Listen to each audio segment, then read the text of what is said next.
ఈరోజు అనేక రకాల ఈరోజు హైదరాబాదులో బస్తీ దవాఖానాలు ఉన్నాయంటే కేంద్ర ప్రభుత్వం ఇచ్చే నిధులతోటి జరుగుతూ ఉన్నాయి. ఈరోజు గ్రామ పంచాయతీలో ₹1 అయినా సరే పారిశుద్ధ కార్మికులకో వీధి లైట్లకో ఖర్చు పెడతా ఉన్నారంటే కేంద్ర ప్రభుత్వం ఇచ్చిన డబ్బులతోటే. ఈరోజు పేద ప్రజలకు బియ్యం అందుతూ ఉన్నాయంటే కనీసం తినడానికి తిండైనా అది నరేంద్ర మోడీ గారి ప్రభుత్వం కారణంగానే.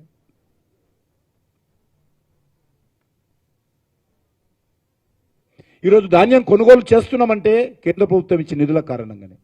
పత్తి కొనుగోలు చేస్తున్నామంటే కేంద్ర ప్రభుత్వం ఇచ్చిన నిధుల కారణంగానే. ఈరోజు తెలంగాణలో రవాణా సౌకర్యాలు మెరుగుపడతా ఉన్నాయంటే జాతీయ రహదారుల కారణంగానే. కానీ ప్రతిరోజు ప్రచారం మాటం ఆర్భాటం, అభివృద్ధి మాత్రం నిల్ అనే విధంగా ఈరోజు ఉన్నది. పరిస్థితి ఈ రకంగా ఉంటే మీసాలకు సంపెంగా నూనెన్నారు.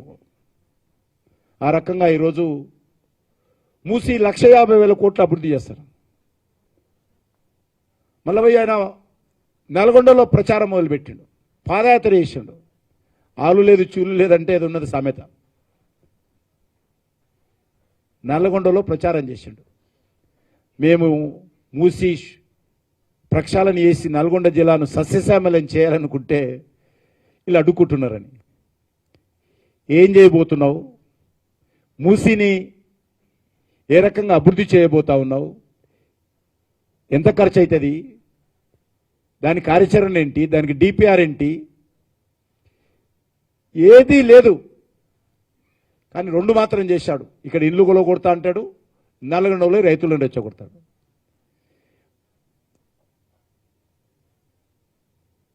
భారతీయ జనతా పార్టీ మూసి ప్రక్షాళనకు వ్యతిరేకం కాదు. ఇప్పుడు కేసీఆర్ చెప్పిండు, ట్యాంక్ బండ్ నంతా కూడా ప్రక్షాళన చేస్తా, కొబ్బరి నీళ్ళు వస్తా, అందరూ వచ్చి నీళ్లు తాగాలన్నాడు. ట్యాంక్ బండ్ ఒక తాగునీటి కేంద్రంగా మారుస్తా అన్నాడు. ఆయన మాటలు ఎవడు తాగితే చమలి బతి ఇంటికి కూడాడు. ఆయన చేస్తానని ఆయన వేయండు. ఈయన కొత్తపల్లి వెతుకుడు, నేను చేస్తా అని నల్గొండ దాకా చెప్తున్నాడు. ఎవరు ఆయన కడుతుంటే ఎవరు అడ్డుకున్నారట, బుల్డోజర్లను దొక్కిస్తా. నీ ఇష్టమా? ఇదేనా ఒక ముఖ్యమంత్రి మాట్లాడేటువంటి వ్యవహారం? తొక్కించి మీరు రాజ్యం చేస్తారా? ఇక్కడ ప్రజాస్వామ్యం లేదా? ఇక్కడ ప్రజలు లేరా? సిస్టమ్ ఉండదా?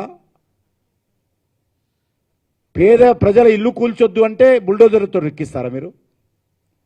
తొక్కియండి, ఎట్లా తొక్కిస్తారో చూస్తాం మేము కూడా. డాక్టర్ బాబాసాహెబ్ అంబేద్కర్ రాజ్యాంగం ఉంది మాకు. మీరు ఖాళీ రాజ్యాంగం పట్టుకొని పుస్తకం పట్టుకొని తిరుగుతారు, ఒక్కరోజు కూడా చదవలే. కానీ మాకు అనేక రకాల హక్కులు ఉన్నాయి. ఈరోజు మూసి ప్రక్షాళనకు మేము వ్యతిరేకం కాదు. మూసి ప్రక్షాళన జరగాలి. అది జంటనగర ప్రజలకు లాభం జరుగుతుంది, తెలంగాణకు లాభం జరుగుతుంది. పునరుద్ధరణ జరగాలి. కానీ పేదల ఇల్లు కులగొట్టకుండానే చెయ్యవచ్చు.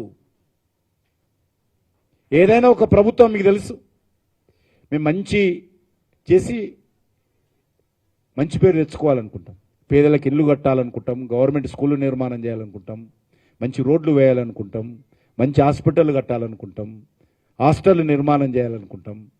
ఆ రకంగా మంచి పేరు తెచ్చుకోవాలనుకుంటాం. కానీ రేవంత్ రెడ్డి గారు కూల్చడంతో, పేదల ఇల్లు కూల్చడంతో మంచి పేరు తెచ్చుకోవాలనుకుంటున్నాం.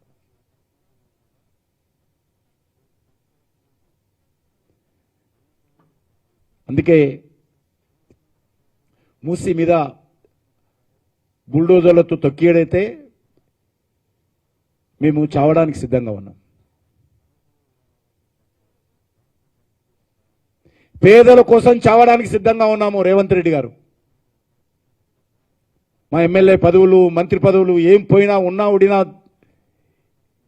ఏమి లేదు. మూసి ప్రక్షాళన చేయండి, పేదల ఇల్లు కులగొట్టకండి. ఇది మా